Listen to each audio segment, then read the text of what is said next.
Hello friends, কী গো, কেমন আছো তোমরা? আশা করি নিশ্চয়ই ভালো আছো। আজকে তোমাদের জন্য পনিরের একটা সুন্দর রেসিপি নিয়ে এসেছি। ধাবা স্টাইলের বাটার মশলা পনির ফ্রাই। একবার ট্রাই করে দেখো। আর এর জন্য আমি 200 গ্রামের মতো পনির নিয়ে নিয়েছি, আর পনিরগুলো এভাবে চৌকো করে কেটে রেখেছি। এরপর একটা পাত্রে আমি একটু টক দই নিয়ে নেব। প্রায় 1 বাটি মতো ফেটানো টক দই আমি নিয়ে নিলাম। এরপর এর মধ্যে এক এক করে সব মশলাগুলো মিশিয়ে নিয়ে পনিরটাকে সুন্দর করে ম্যারিনেট করে নেব। দেখো, তোমরা ঠিক যতটা পরিমাণ পনির নেবে, এর থেকে বেশিও নিতে পারো, বা যেরকম পরিমাণেই নেবে তোমরা সেই আন্দাজে সব মশলাগুলোকে নিয়েও ম্যারিনেট করো। তো এরপর আমি দিয়ে দিলাম কাশ্মীরি রেড চিলি পাউডার। প্রায় 2 চামচ মতো দিলাম। এইটার জন্য একটু বেশি পরিমাণেরই কাশ্মীরি রেড চিলি পাউডারটা দিতে হবে, কারণ কালারটা সুন্দর আসবে তবে। এরপর আমি দিলাম 1 চামচ মতো ধনে গুঁড়ো, আর এরপর আমি দিয়ে দেব 1 চামচ মতো জিরে গুঁড়ো।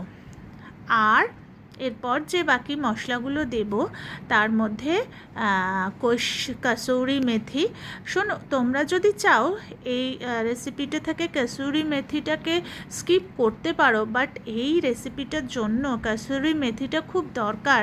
অনেকে পছন্দ নাও করতে পারে, তাহলে স্কিপ করে করো, কিন্তু এই কসুরি মেথিটা দিলে এই বাটার ফ্রাইটা, এই পনির বাটার ফ্রাইটা একটা খুব সুন্দর গন্ধ ও স্বাদ আসে।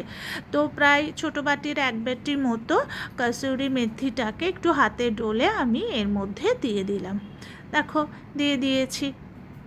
আর এরপর আমি দেব, দেখো, কিছুটা পরিমাণ ধনেপাতা কুচি। তো যারা বললাম কসুরি মেথি দেবে না, তারা একটু ধনে পাতাটাকে বেশি পরিমাণে দিও।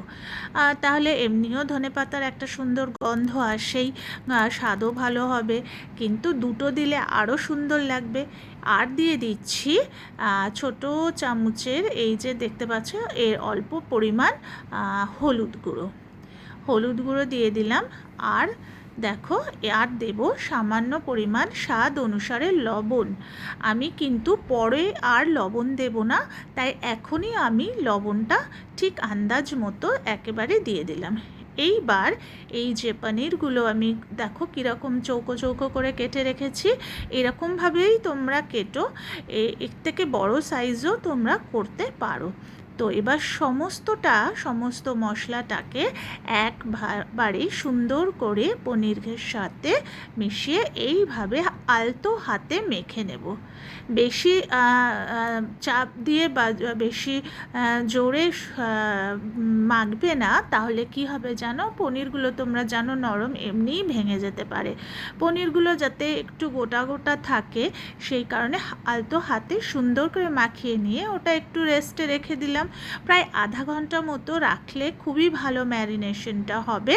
তো তোমাদের হাতে যদি সময় না থাকে 15 থেকে 20 মিনিটও রাখতে পারো। এরপর গ্যাসে কড়াই বসিয়ে আমি দিয়ে দিলাম বাটার। দেখো, বড় চামচের বড় 2 চামচ মতো বাটার আমি দিলাম। তোমরা তোমাদের আন্দাজ মতো এবং কতটা পরিমাণে তোমরা পনির করবে, বাটারটা সেই অনুসারেই দিও। তবে এই রেসিপিটাতে বাটারটা একটু বেশি দিতে লাগে, আমি আরেকটু দিতাম, বাট ঠিক আছে, 200 গ্রামের মতো, 1.5 থেকে 200 গ্রামের মতো পনির আছে, যেহেতু অল্প, এই পরিমাণ বাটারটা ঠিকই আছে। তো বাটারটা যখন পুরো মেল্ট হয়ে আসবে, তো এই সময় কিন্তু ফ্লেমটা একটু মিডিয়ামে রেখো, নাহলে জিনিসটা পুড়ে যেতে পারে। তো এরপর যে পনিরটাকে আমি ম্যারিনেট করে রেখেছিলাম, সেইটা আমি এখানে মিশিয়ে দিলাম। দেখো, আমি একটু তোমাদের দেখাবো বলে আমি বেশি সময় ম্যারিনেট করে রাখতে পারিনি, আমি একটু তাড়াতাড়ি দেখিয়ে দিচ্ছি। তোমরা একটু হাতে সময় নিয়ে পনিরটাকে বেশ আধা ঘন্টা থেকে 1 ঘন্টা একটু যদি ম্যারিনেট করে রাখো, তাহলে খুব ভালো, আরও সুন্দর স্বাদ হবে। তো আমি এইবার সমস্ত পনিরটাকে মশলা শুদ্ধ আমি বাটারের মধ্যে মিশিয়ে দিলাম। দিয়ে এবার প্রায় 4 থেকে 5 মিনিট মতো একটু হাই ফ্লেমে বাড়িয়ে দিয়েছিলাম, দিয়ে এইবারে আমি ওটা ভেজে নিয়েছি। দেখো ভাজতে ভাজতে না, দেখো আস্তে আস্তে কি সুন্দর রঙটা চলে এসেছে। তো একটু জল দেবে না, এইভাবে মশলাটা পুরো ভাজা ভাজা হয়ে আসবে এবং শুকিয়ে যাবে।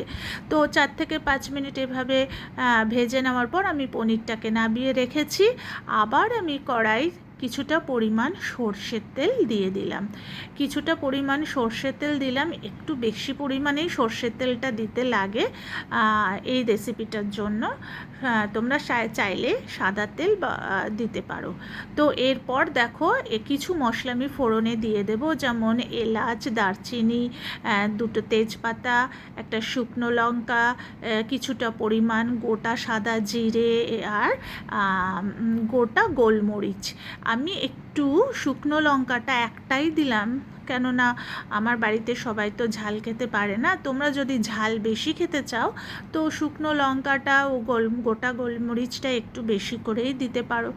এরপর দেখো এই পেঁয়াজটাকে আমি কুচিয়ে রেখেছিলাম, পেঁয়াজগুলোকে কিন্তু একটু পারলে যতটা পারবে একটু ফাইন করে চপ করে নেবে। দেখো সুন্দর এরকমভাবে যতটা আমি পেরেছি এরকম ছোট ছোট করে যে কুচিয়ে নিয়েছি, নিয়ে এবার এটাকে দিয়ে আমি ভেজে নিলাম।